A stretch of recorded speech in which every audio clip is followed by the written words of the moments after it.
શ્રાદ્ધ ભાગ 2 હર્ષ પાર્ટ 2।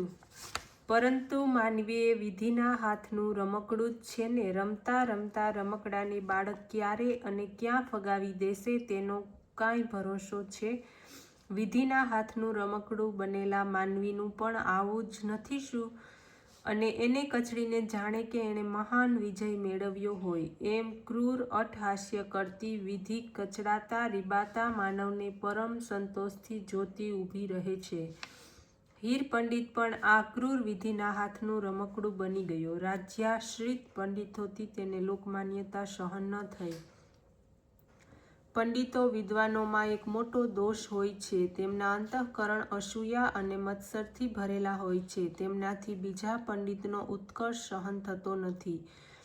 તેમના અંતઃકરણમાં તેજોદ્વેષની એક નાનકડી ચિનગારી સતત સળગતી હોય છે અને અનુકૂળ પવનનો વેગ મળતા જ તે પ્રજ્વલિત થઈ જાય છે। રાજ્યાશ્રિત પંડિતોએ હીર પંડિતનો ઉપહાસ કરવાની શરૂઆત કરી, પરંતુ હીર પંડિતે તેને ઉપેક્ષા કરવા માંડી। તેમાં તે વિજય પણ થયા, પરંતુ તે વિજયે રાજ્યાશ્રિત પંડિતોની નિંદ્રા જ હરી લીધી। અને અનિદ્રા તો માનવીના મનને દુષ્કર્મ તરફ પ્રેરે છે, અને આ પંડિતો પણ તેના ભોગ બન્યા। તેમણે હીર પંડિતને લોકોની નજરમાં ઉતારી પાડવાનું કાવતરું રચ્યું। માનવીને ઉતારી પાડવાના બે રસ્તા, એક તો તેના શીલ ઉપર હુમલો કરો અને બીજું તે વિદ્વાન નથી પણ મૂર્ખ છે એમ લોકોના મગજમાં ઠસાવો। આ પંડિતોને બીજો માર્ગ અનુકૂળ લાગ્યો। તેમણે 10-15 તોફાની છોકરાઓને ઊભા કર્યા અને હીર પંડિતની સભામાં જઈ વિક્ષેપ નાખવા ઉત્તેજિત કર્યા। જ્યાં જ્યાં હીર પંડિતની સભા થાય ત્યાં ત્યાં આ ટીખણીખોર છોકરા હા હા હી હી કરતા ઊભા થાય અને હીર પંડિતનો ઉપહાસ કરે।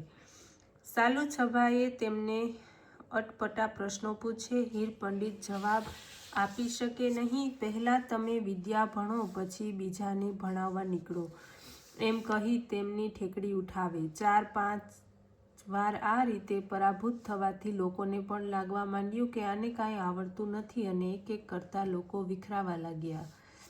લોકમાનસ જ એવું વિચિત્ર છે।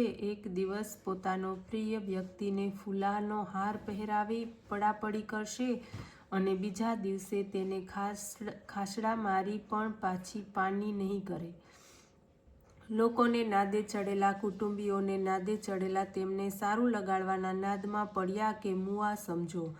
ક્યારે ક્યાં પટકી પડે તેનો ભરોસો નહીં। હીર પંડિત અપમાનિત થયા, તેમની લોકપ્રિયતા ઘટવા લાગી। રાજ્યાશ્રિત પંડિતોએ તેને હારમાં તેનું અપમાનિત કરવામાં માનસિક સમાધાન મેળવ્યું। હીર પંડિતને અપમાન થયું તેનું દુઃખ ન લાગ્યું।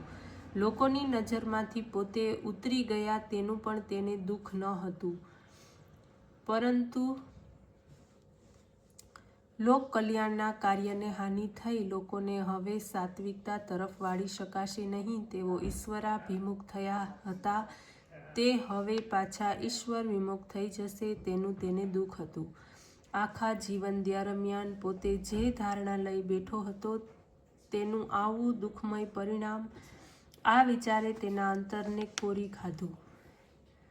એ આઘાતમાં એ પટકાયો અને એ પછડાટમાંથી તેને પાછી કળ વાળી નહીં। તે પ્રાણ ઘાતક નીવડી પોતાના હર્ષને એક સંતને શોભે, એક પંડિતને શોભે તેવો વારસો સોંપી ચીર નિંદ્રામાં તે પોઢી ગયો।